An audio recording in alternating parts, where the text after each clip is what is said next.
শুভ সকাল বন্ধুরা। আজ হলো 30 মে 15 জ্যৈষ্ঠ শনিবার। আজকের সকালের বিশেষ বিশেষ খবর হলো বাজেট নেই, জুন থেকে রেশনে মিলবে না ডাল, চিনি, লবণ। রায় সংরক্ষণের 3 মাসের মধ্যে ঘোষণা বাধ্যতামূলক, হাইকোর্টগুলিকে নির্দেশ সুপ্রিম কোর্টের। আগামী মাসের শুরুতেই হতে পারে মন্ত্রিসভার সম্প্রসারণ, বরাক থেকে মন্ত্রিসভায় ফের কৌশিক কৃষ্ণেন্দু। অবিলম্বে বাকি অভিযুক্তদের গ্রেফতারের দাবি বজরং দলের। পানগ্রামে জমি বিবাদ, তরুণীকে শারীরিক নির্যাতন কাণ্ড। পূর্ত সড়কে নৌকাই সাহারা, জলে নেমে বিক্ষোভ নিলামবাজারে। বিভাগীয় কর্তৃপক্ষ ও স্থানীয় প্রশাসনকে নিয়ে বৈঠক বিধায়ক আমিনুরের। সাময়িক জল নিষ্কাশনে এইইকে দায়িত্ব। কাটিগড়ার লাঠিমারায় অগ্নিকাণ্ডে পুড়ল ঘরসহ 5টি অটোরিকশা। 2 ঘন্টা বিলম্বে পৌঁছালো দমকলের ইঞ্জিন। উত্তেজনা। এবং সর্বশেষ খবরটি হলো বরাকবাণী পত্রিকা অফিসে ঢুকে অস্ত্র উঁচিয়ে সাংবাদিকের উপর হামলা, হাজতে 1। এবারে শুনুন বিস্তারিত খবর। ক্ষমতায় ফিরলে রেশন ব্যবস্থায় ডাল, চিনি, লবণের সঙ্গে সরষের তেল দেওয়ার প্রতিশ্রুতি দিয়েছিল বিজেপি। কিন্তু বিপুলভাবে ক্ষমতায় ফেরার পর আগামী কয়েক মাসের জন্য রেশনে বন্ধ হয়ে যাচ্ছে ডাল, চিনি, লবণের যোগান। কারণ খাদ্য বিভাগের হাতে বাজেট নেই।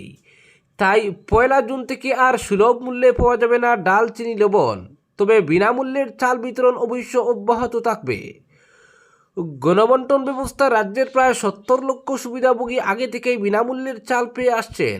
কিন্তু মূল্যবৃদ্ধির আজ থেকে জনগণকে কিছুটা স্বস্তি দিতে গত নভেম্বর থেকে রেশনে পরিবার পিছু 1 কেজি করে ডাল, চিনি এবং লবণ বিতরণ শুরু করেন মুখ্যমন্ত্রী হিমন্ত বিশ্ব শর্মা। নিত্য প্রয়োজনীয় সেই 3টি সামগ্রী ভর্তুকি মূল্যে পেতেন গ্রাহকরা। 60 টাকা দামে 1 কেজি মসুর ডাল, 30 টাকা দামে 1 কেজি চিনি এবং 10 টাকায় 1 কেজি লবণ। 100 টাকায় মিলত 3টি সামগ্রী। তবে বিধানসভা ভোটের প্রচারে মুখ্যমন্ত্রী প্রতিশ্রুতি দেন, ক্ষমতায় ফিরিয়ে আনুন, ডাল, চিনি, লবণের সঙ্গে 1 লিটার করে সরষের তেলও দেবে রেশনে। সেই অনুযায়ী রেশনে যখন সরষের তেল পাওয়ার অপেক্ষায়, তখন দুঃখের খবর এসেছে খাদ্য দফতর থেকে। সরষের তেল দূর, আপাতত রেশনে মিলবে না ডাল, চিনি ও লবণ। 1 জুন থেকে রেশনে গ্রাহকরা আর পাবেন না ওই 3টি সামগ্রী। খাদ্য দফতর সূত্রে খবর, রেশনে ওই 3টি সামগ্রী বিতরণের জন্য প্রয়োজনীয় টাকা নেই খাদ্য বিভাগের হাতে। এ সংক্রান্ত বাজেট বরাদ্দ ব্যয় হয়ে গেছে। ফলে নতুন বরাদ্দ এলে তবেই বিতরণ করা যাবে চিনি, ডাল ও লবণ। উল্লেখ্য, ভোটের বছর বলে গত ফেব্রুয়ারি মাসে আগামী অর্থ বছরের জন্য রাজ্যের পূর্ণাঙ্গ বাজেট এবার পেশ করতে পারেনি সরকার। তবে সরকার গঠিত হয়েছে, তাই জুলাই মাসে বিধানসভার বাজেট অধিবেশন বসবে। সেখানেই পেশ করা হবে চলতি অর্থ বছরের পূর্ণাঙ্গ বাজেট। সেই বাজেটেই ধার্য করা হতে পারে রেশন ব্যবস্থায় ডাল, চিনি, লবণ বিতরণের জন্য প্রয়োজনীয় টাকা। কিন্তু জুলাই মাসে বিধানসভায় বাজেট পেশ করার পর বাজেট রূপায়ণের কাজ শুরু হতে সেপ্টেম্বর এসে যাবে।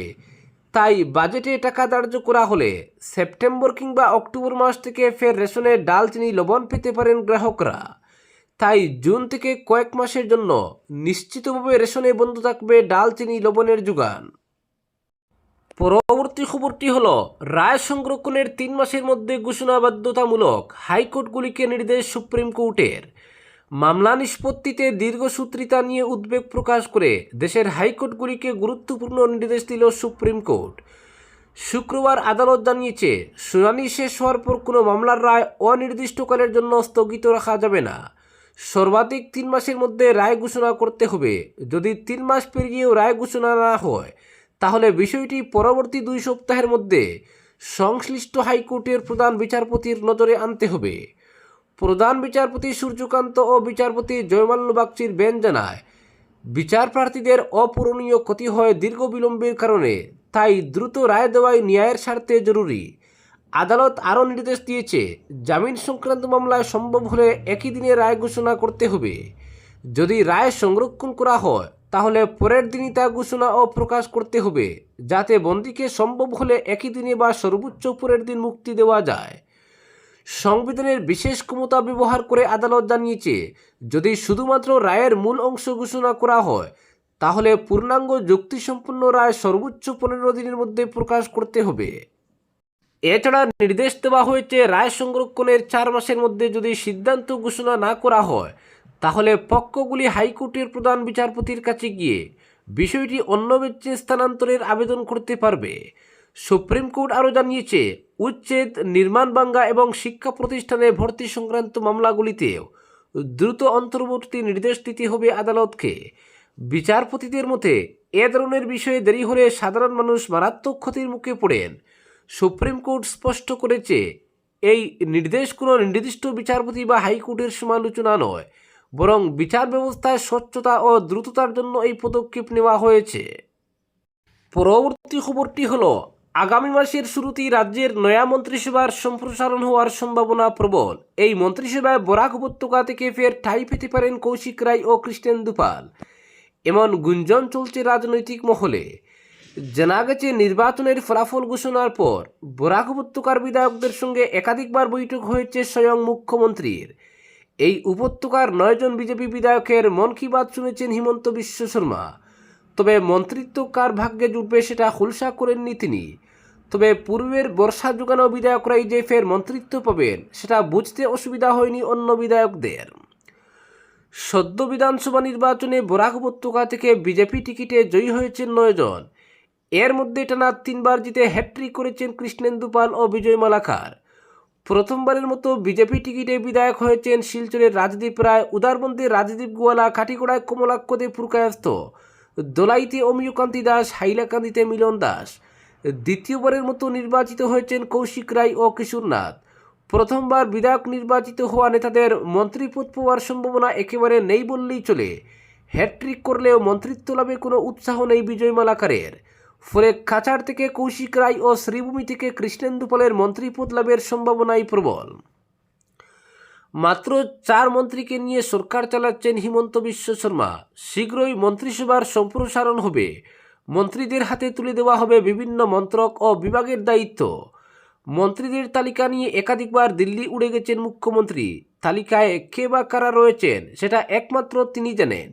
তবে একটি সূত্র বলেছে বরাক থেকে আগের 2 মন্ত্রী ঠাঁই পাবেন মন্ত্রিসভায়। আর এমনটা হলে কোনো ধরনের প্রতিক্রিয়া বা অসন্তুষ্টির সম্ভাবনা নেই। আর সেটা মাথায় রেখেই কৌশিক কৃষ্ণেন্দুকে পুনর্বার মন্ত্রিসভায় অন্তর্ভুক্ত করেছেন মুখ্যমন্ত্রী।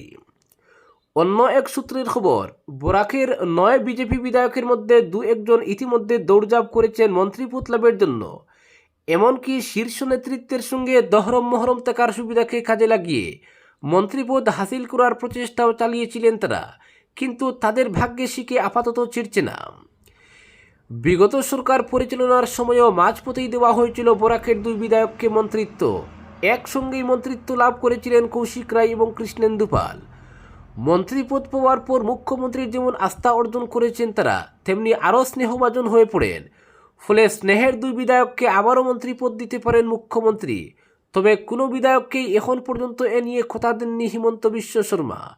এমনকি বরাক উপত্যকার বিধায়কদের সঙ্গে বৈঠকেও কোনো ধরনের ইঙ্গিত দেননি তিনি। ফলে প্রত্যেকেই রয়েছেন দুআশায়। পরবর্তী খবরটি হলো অবিলম্বে বাকি অভিযুক্তদের গ্রেফতারের দাবি বজরং দলের।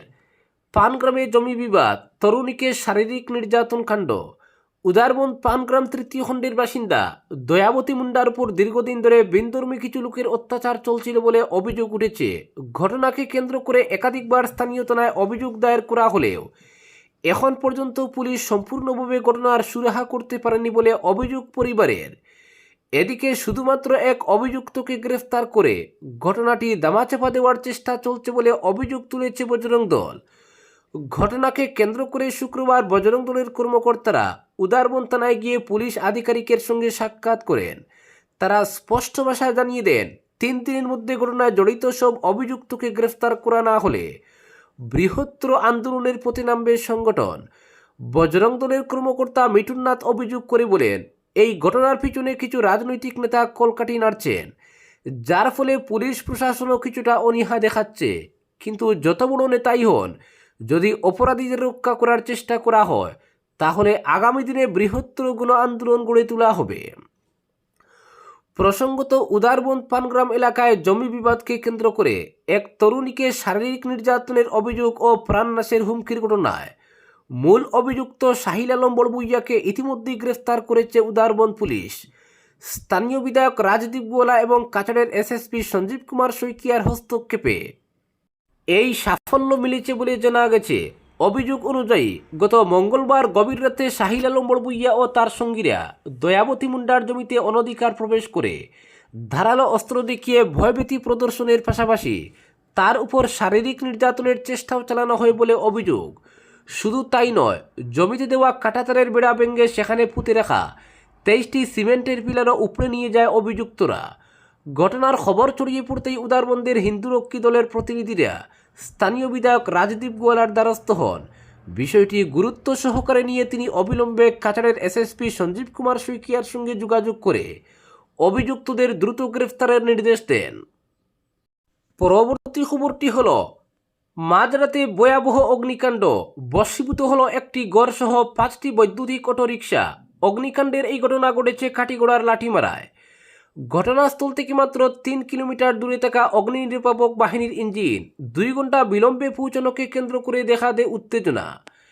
কাটিগড়া থানা এলাকার লাঠিমারা গ্রামের পরিতোষ দাসের বাড়িতে বৃহস্পতিবার রাতে ঘটে এই বিধ্বংসী অগ্নিকাণ্ডের ঘটনা।